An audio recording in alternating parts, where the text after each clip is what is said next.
Saya ingin sampaikan baru. Ini saya punya keyakinan, inspirasi itu tidak datang dari meditasi. Inspirasi itu datang dari interaksi. Semakin banyak kita berinteraksi, semakin kita banyak dapat inspirasi. Syaratnya dalam interaksi itu kita mengambil hikmah, melihat apa-apa saja yang bisa kita pelajari, apa-apa saja yang bisa menambah pengetahuan bagi kita di dalam sebuah interaksi. Nah, kata-kata ini itu memang sesuatu yang bisa membuat kita melihat dengan perspektif baru. Sebenarnya bukan hanya kata-katanya, tapi cara pandangnya. Sering-seringlah melihat sesuatu dari cara pandang yang berbeda. Sering-seringlah menanyakan yang tidak ditanyakan. Sering-seringlah membuat urusan yang kompleks ditanyakan secara sederhana.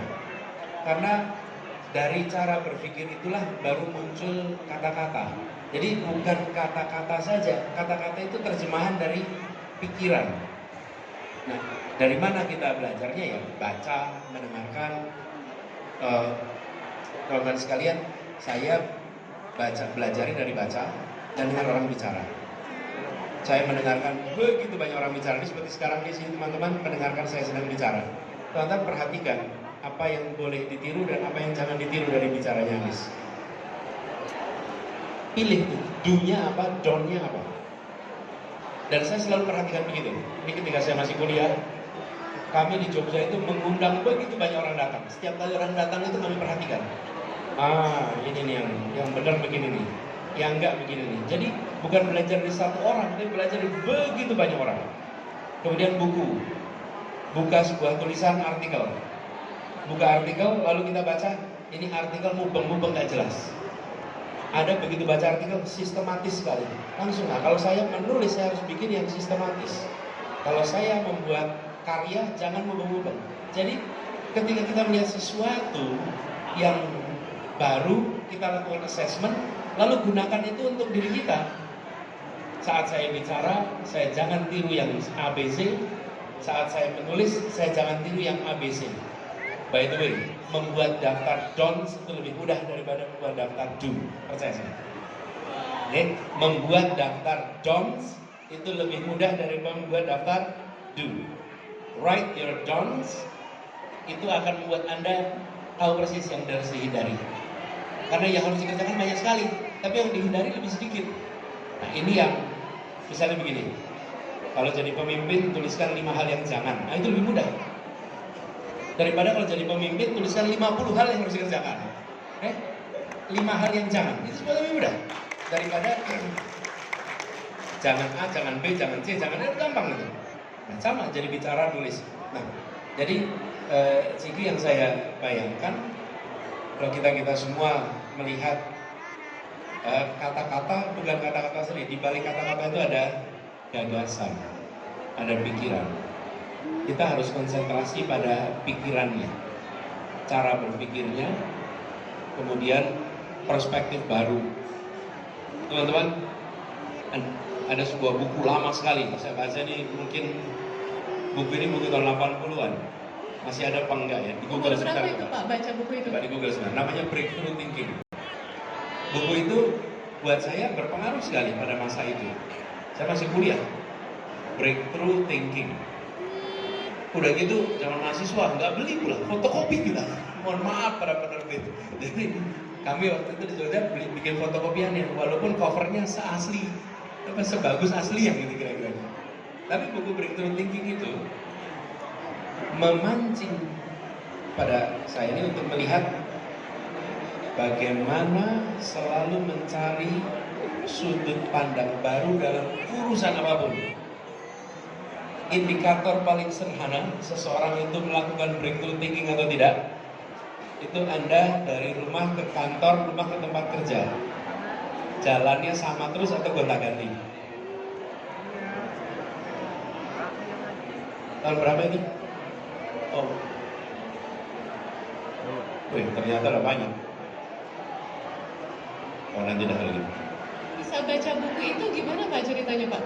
Ada teman menyarankan? Nah, ceritanya gini, saya ke Metropolitan, gedung Metropolitan 2, sekarang WTC. Saya masih kuliah, di sana ada American Cultural Center. Kemudian saya datang ke situ, di situ ada banyak buku-buku, termasuk salah satunya adalah buku breakthrough thinking. Kalau linear thinking itu ini the Bono, nah, bukan the Bono. Nah, ini yang kemudian saya sampaikan membantu sekali. Jadi setiap kali kita berdiskusi, lihat dari perspektif baru itu yang saya bilang. Kalau Anda bolak-balik ke rumah tempat kerja, kalau rute jalannya selalu gonta-ganti, cari jalan yang perempatannya paling pendek, cari jalan yang kemacetannya paling sedikit, hari apa lewat rute mana, kemudian jam berapa lewat rute mana, sesungguhnya Anda sudah melakukan breakthrough thinking. Tapi kalau ada orang yang tiap hari rutenya itu terus, memang ini non breakthrough thinking. Berarti rutinitas bikin iya, Pak, sebenarnya selalu berpikir cari apa yang nah, apa ya, kalau bahasa kita banyak akal gitu ya. Mungkin gitu sih. Oke. Kalau ada pertanyaan berikutnya sebenarnya. Kalau nggak saya ngomong terus nanti. Saya sebenarnya penasaran nih Pak, mungkin ya Pak ada habit-habit Bapak dari kecil yang bisa kami adopsi. Habit kebiasaan literasi Bapak dari kecil. Siapa tahu bisa kami adopsi supaya kami pintar kayak Bapak gitu Pak. Kan saya yakin yang datang ke sini juga pengen bisa sepintar Bapak. Ini sebenarnya saya ini nggak pinter, bukan pinter gitu ya. Tapi kami ini saya selalu mencoba untuk lihat dari perspektif baru aja terus. Perspektif baru terus. Baca, ketemu orang, lalu selalu mengambil hikmah dari setiap yang dibaca, setiap yang ditemui. Itu menurut saya yang paling kunci.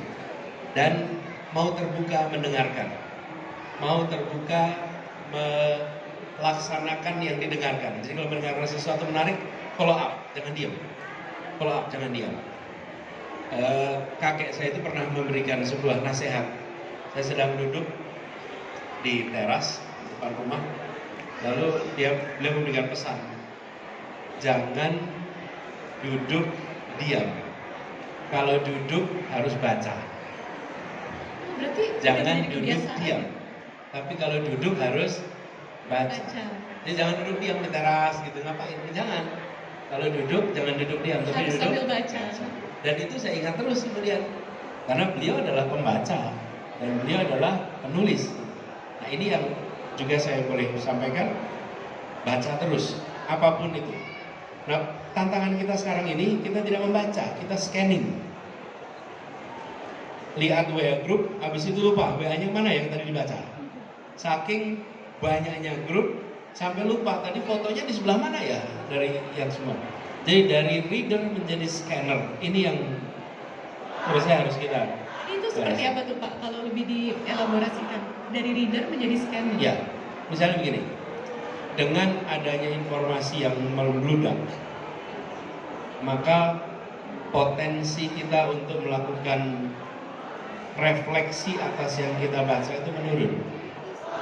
Kita cenderung untuk membaca cepat, membaca ringkas. Itu tidak masalah sebenarnya, baca cepat, baca ringkas, tapi reflektifnya jangan hilang. Reflektif, imajinatif itu jangan hilang. Jadi ini yang menurut saya harus ditumbuhkan. Jadi kalau sekarang kita banyak sekali banjir informasi, tetap gunakan untuk reflektif, tetap gunakan untuk imajinatif. Masya Allah. Pak, salah satu hal lagi yang saya kagumin ya Pak. Jadi saya baca banyak kata-kata Bapak, ini banyak yang fokus ke hal-hal positif. Seperti anak muda menawarkan masa depan. Dari sekian banyak orang-orang yang mohon maaf suka memandang setengah kepada anak muda, tapi Pak Anies memilih untuk percaya terhadap anak muda yang membawa perubahan dan lain sebagainya. Lalu saya jadi teringat nih akan sesuatu. Bung Karno pernah berkata, berikan aku 10 pemuda dan aku akan mengguncang dunia. Padahal pada saat Indonesia merdeka itu masih banyak orang-orang yang nggak bisa baca, 96% ya Pak ya. Tapi Bung Karno pun memilih untuk fokus kepada hal-hal positif. Ya. Itu salah satu yang saya pernah bayangkan. Ya. Ketika soal anak muda. Anak muda ini punya lebih banyak besok daripada kemarin. Jadi kalau ditanya berapa jumlah besoknya dengan jumlah kemarinnya, insya Allah anak muda punya lebih banyak besok dibandingkan kemarin, insya Allah. Karena mereka masih generasi baru. Nah, tantangannya adalah kalau orang kemarinnya itu masih sedikit, masa lalunya masih sedikit, artinya perjalanan hidupnya masih pendek. Kalau perjalanan hidupnya masih pendek, berarti pengalamannya masih sedikit. Nah, saya ingin melihat dari perspektif lain. Justru dengan anak muda yang perjalanannya pendek itu, dia bisa muncul hal-hal baru yang orang lebih tua tidak lihat. Orang tua nggak lihat. Orang tua itu misalnya saya contoh nih. Ada zebra cross. Orang tua lihatnya tempat penyeberangan jalan, anak muda tempat catwalk. Iya juga ya. Siapa pula yang melihat ini sebagai catwalk? Tapi kan kalau orang tua lihat ini cepat, ini jalan penyeberangan, dipakai catwalk gitu. Nah, itulah yang namanya kebaruan. Terus ketika sudah dipakai dia bilang, wah kenapa nggak ada kemarin-kemarin ya kita pikir begitu. Nah iya ya gitu.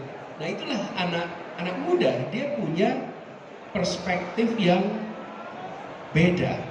Nah seringkali karena perjalanannya masih pendek, dianggap tidak berpengalaman, dianggap kalah dengan yang sudah lebih muda tua. Dalam artian biologis nggak bisa ditandingin. Ciki sampai kapanpun tidak akan bisa mengalahkan usia saya, Ciki. Nggak bisa. Mau berlomba dengan cara apapun nggak bisa. Terus Ciki sampai kapanpun akan kalah sama Anis? Tidaklah. Usia biologisnya memang tidak bisa ditambah, tapi usia intelektualnya Ciki bisa lebih maju. Usia psikologisnya Ciki bisa maju. Jadi usia mentalnya bisa lebih cepat. Nah, jadi saya pernah berikan analogi ilustrasi begini. Karena jadi ada ceritanya nih.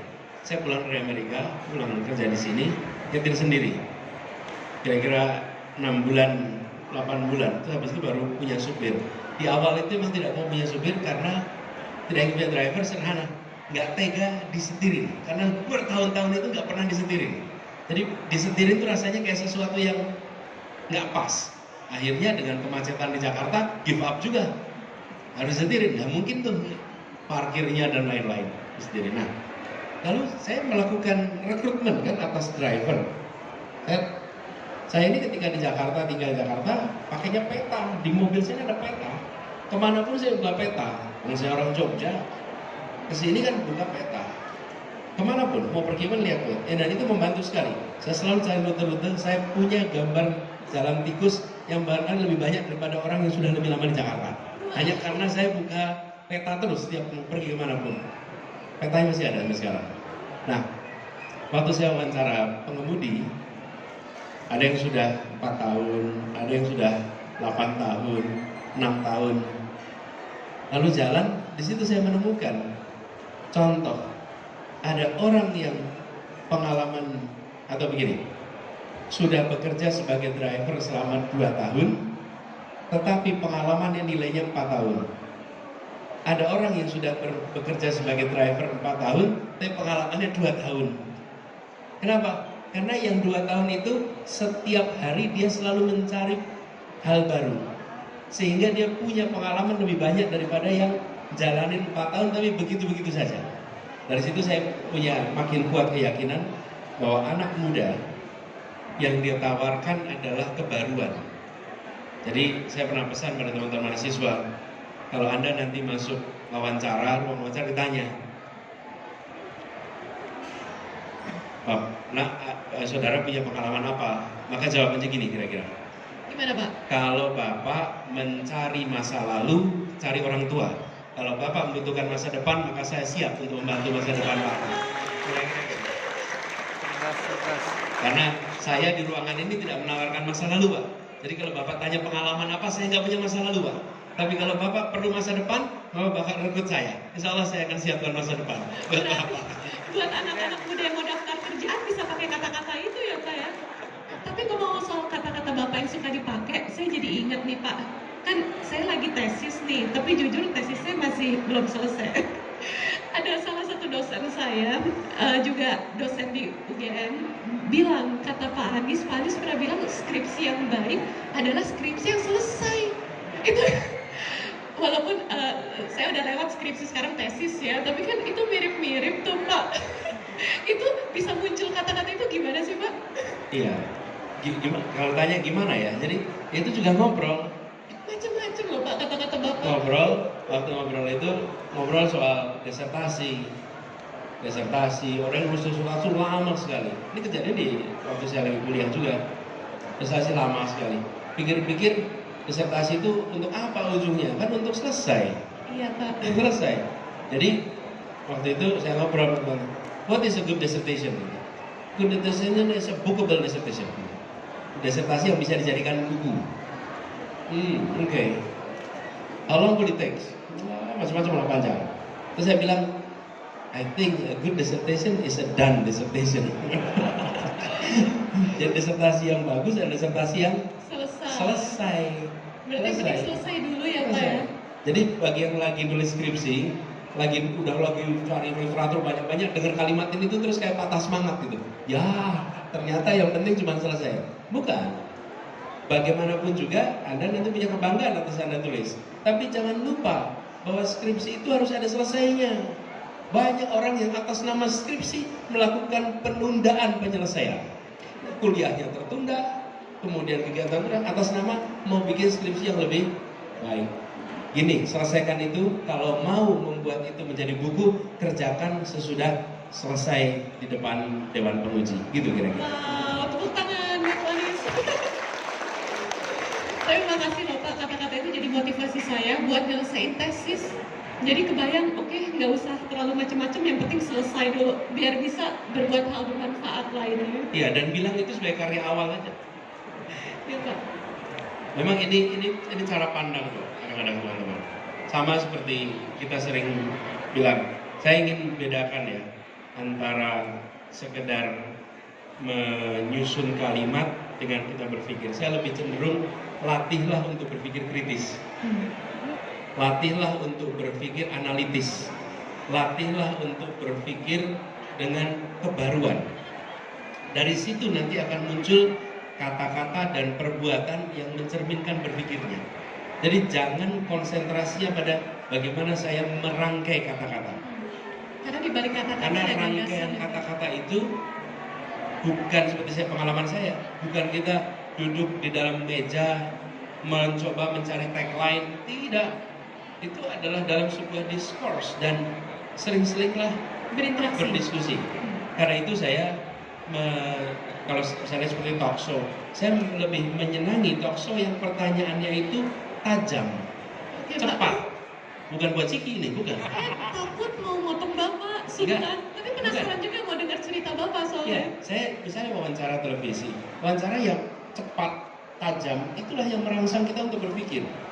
Tapi ketika tidak, nah itu juga sih sebabnya mengapa di ruang kelas, di ruang diskusi itu yang belajar paling banyak yang bicara. Karena yang bicara yang paling banyak ditanyain. Kan seperti di ruangan ini, yang paling banyak berpikir siapa? Saya yang paling banyak berpikir. Saya yang paling banyak belajar di ruangan ini. Yang lainnya kan mendengarkan. Belajar, Pak. Iya, ya. Kita menyimak Pak Anies jadi belajar banyak ini. Kalau dihitung persentasenya, pasti lebih banyak yang bicara. Iya. Pak, saya penasaran juga. Bapak kenapa concern banget sama ruang kelas dan guru? Kenapa? Dengan ruang kelas dan guru. Saya sering banget dengar kata-kata Bapak, bagaimana Bapak menyampaikan dengan sangat baik tentang kepedulian terhadap guru. Dan Ya. itu benar-benar kayak menggerakkan untuk kita ikut peduli terhadap pendidikan di Indonesia. Ya, sebenarnya gini, saya kalau ditanya latar belakang, malah saya tidak pernah mengikuti latar belakang pendidikan, bidang kependidikan, pedagogi itu tidak. Jadi kalau banyak mengasosiasikan saya pendidikan, saya tidak pernah kuliah di universitas kependidikan. Kenapa saya justru masuk ke urusan pendidikan?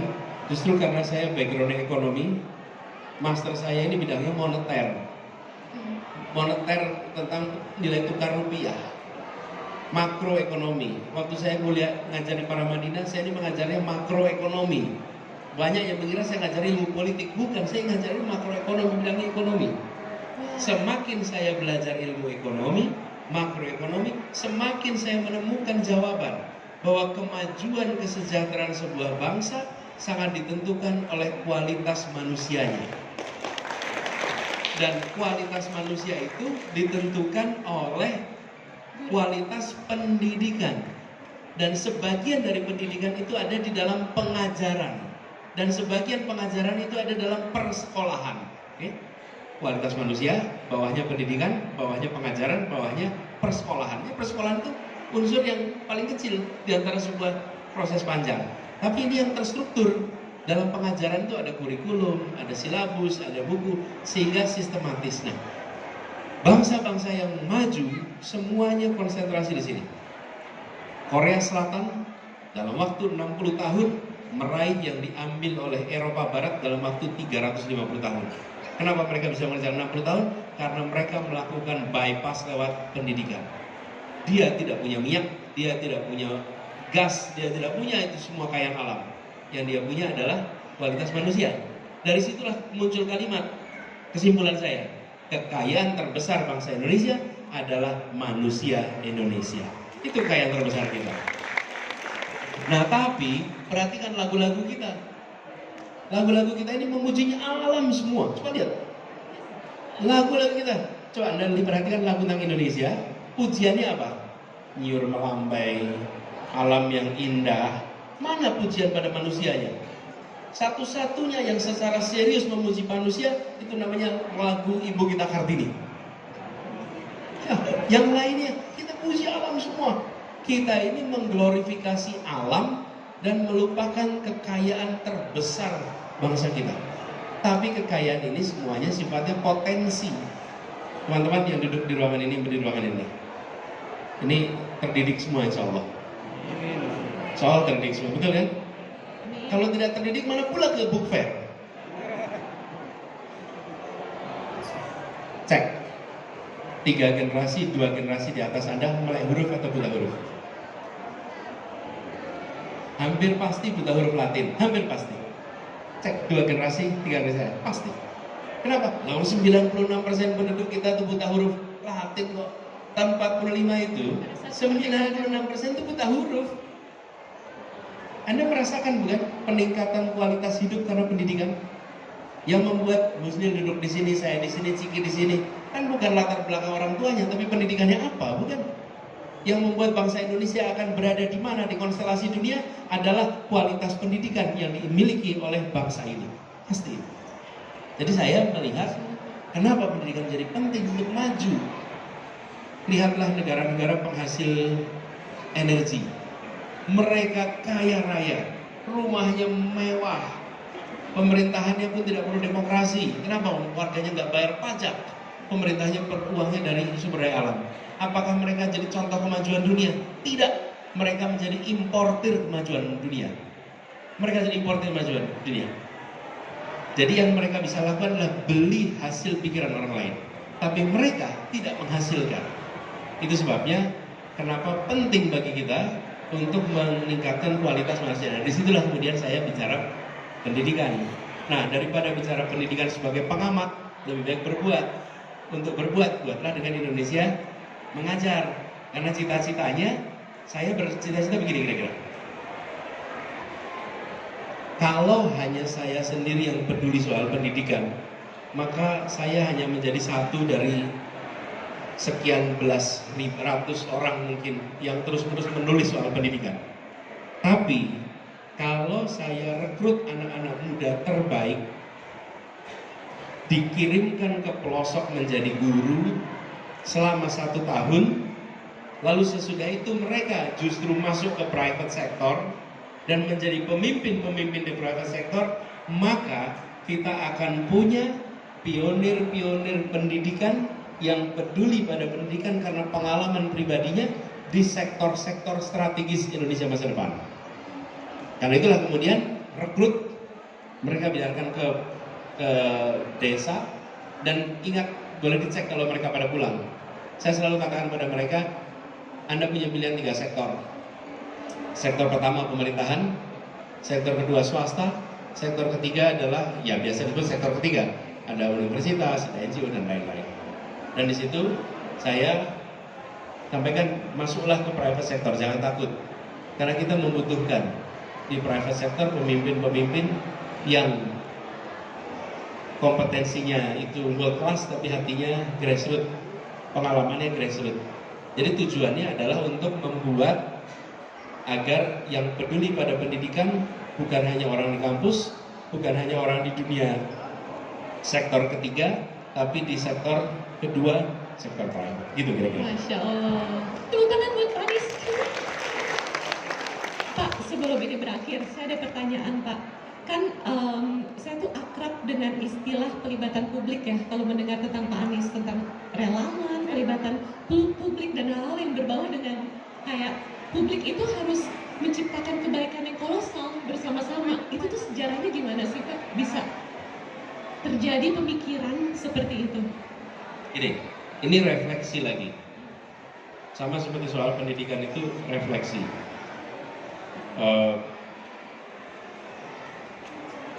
Kami kebetulan, kalau teman-teman perhatikan ya, semua peristiwa yang terjadi hari ini itu kalau dalam ilmu sosial ada istilahnya path dependence. Path dependence itu artinya peristiwa yang terjadi sekarang terkait dengan peristiwa yang terjadi sebelumnya dan sebelumnya. Jadi ada path dependence. Nah, saya suka baca sejarah dan menikmati membaca cerita itu, lalu lagi-lagi ambil hikmahnya. Terus saya perhatikan bagaimana Indonesia ini dulu bisa merdeka, karena para pemimpin-pemimpinnya itu mengajak semua untuk bergerak bersama, dan pesannya pesan-pesan yang membuat mereka mau, kalau sekarang namanya kolaborasi, kerja bersama. Jadi kalau bahasa kita namanya gerakan. Misalnya Indonesia sudah baru merdeka, diajak semua untuk yuk kita turun tangan, yuk kita menjaga republik ini bareng-bareng. Pesan-pesan kebersamaan itu kuat sekali. Itulah yang saya sering sebut sebagai gerakan dan pelibatan publik. Nah, sesudah pemerintah itu makin tumbuh berkembang, punya anggaran sendiri, ada yang terdidik, makin hari pemerintah makin tidak melibatkan publik. Makin hari pemerintah makin mengerjakan semua urusan sendirian. Kenapa? Dia sudah punya sumber dayanya semua. Uang pajaknya ada, orangnya ada, infrastruktur ada, birokrasi ada. Akhirnya publik dibiarkan menjadi penonton, bayar pajak, nyumbang kritik dan saran, dan nyoblos soal pemilu. Tapi nggak usah berbuat apa-apa, biarkan pemerintah yang berbuat. Sementara bangsa ini ketika awal kemerdekaan dan perjalanannya selalu dibangun dengan gerakan. Coba bayangkan, kalau mempertahankan kemerdekaan itu dianggap sebagai program Kementerian Pertahanan. Lalu tentara sekutu datang, rakyatnya bilang gini, silahkan Kementerian Pertahanan berperang melawan sekutu. Kami doakan menang. Kalau nanti kalah kami kritik. Nggak mungkin ya Pak? Nggak mungkin. Nggak mungkin. Yang terjadi, yuk kita bersama-sama. Kenapa? Suasananya suasana sama-sama. Hari ini kita tidak. Pemerintah silahkan Anda berbuat, kami menonton. Bila Anda gagal, kami kritik. Bila Anda bagus, kami puji. Loh, di mana kita? Karena itu saya bilang, nah saya mau bangun Jakarta. Saya bilang jangan begitu caranya. Saya ajak semua. Jadi kalau teman-teman lihat pembangunan di Jakarta, apakah itu taman yang ada di sekitar, tanya warga sekitar, semua diajak terlibat. Apakah itu rencana tol, diajak terlibat. Termasuk membangun transportasi, diajak terlibat. Menjadi sebuah kerja bersama. Karena republik ini itu dibangun dengan semangat gerakan, bukan dibangun dengan semangat programatik. Ini kita ini dalam kira-kira sesudah tahun 60-an, seluruh dunia mengadopsi programatik. Kenapa programatik? Bantuan internasional datang, uangnya, ini programnya, ini alat ukurnya, kemudian ini pelaksanaannya. Lalu pelan-pelan kita berjarak dengan rakyat kita sendiri. Karena segalanya serba dilakukan sebagai pendekatan programatik. Maka itu menurut saya harus dikembalikan menjadi gerakan. Dulu ada program PNPM namanya, bangun di desa-desa, pemerintah memberikan uangnya, kemudian rakyat bantu. Di Jakarta kita lakukan, kita ada namanya tipe pengadaan barang tipe 3, tipe 4, di mana yang mengerjakan masyarakat, tapi dananya dari Pemprov. Saya bisa cerita panjang, tuh waktunya udah habis. Jadi saya sampaikan sini aja. Terima kasih. Terima kasih banyak Pak Anies Baswedan sudah menyempatkan waktu untuk sharing ke kita semua, yang saya yakin setiap kata-kata yang Bapak sampaikan tadi sangat berkesan buat kami semua. Dan berikut ada kenang-kenangan Pak dari penyelenggara. Ada Pak Anies dan Mas Husnil, silakan berdiri.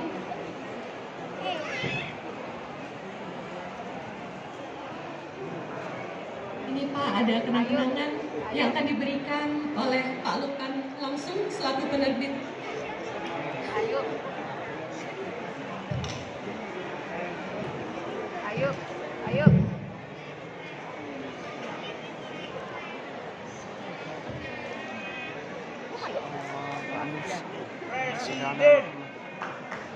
Tepuk tangan dulu buat Pak Anies Baswedan dan Pak Lukman selaku penerbit dari Rene Books.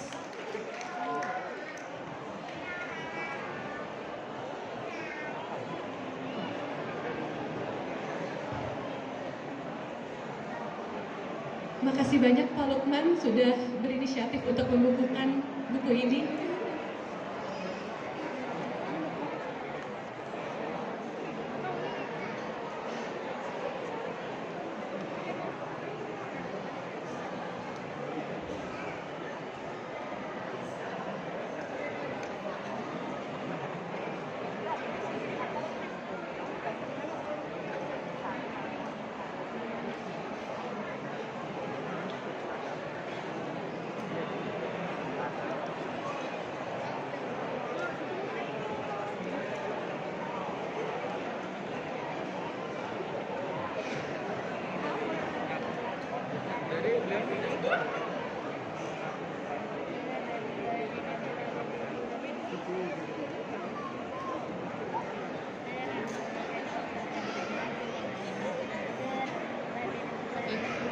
Buat teman-teman semua, ada yang mau buku ini nggak?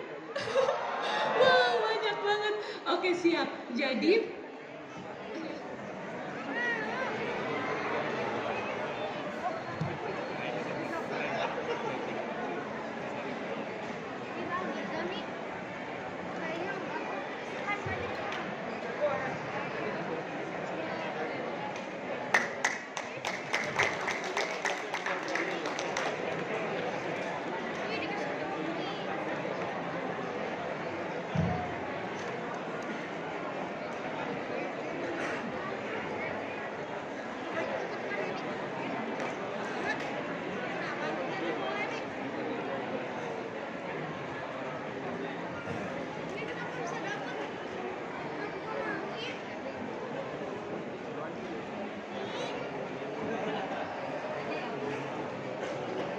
oke, teman-teman semua, siapa yang mau buku ini? Oke, jadi kami ada 2 buku yang mau dibagikan. Sebutin salah satu quote Pak Anies yang berkesan. Siapa? Gimana ya? Ke bawah ya? Kita coba. Maaf ya. Silakan diputuskan Ciki diputuskan, Ciki yang memutuskan, silakan. Ya. Saya. Karakter bukan diajarkan lewat teori, tapi diajarkan pakai teladan. Karakter bukan diajarkan lewat teori, tapi diajarkan lewat teladan. Ya.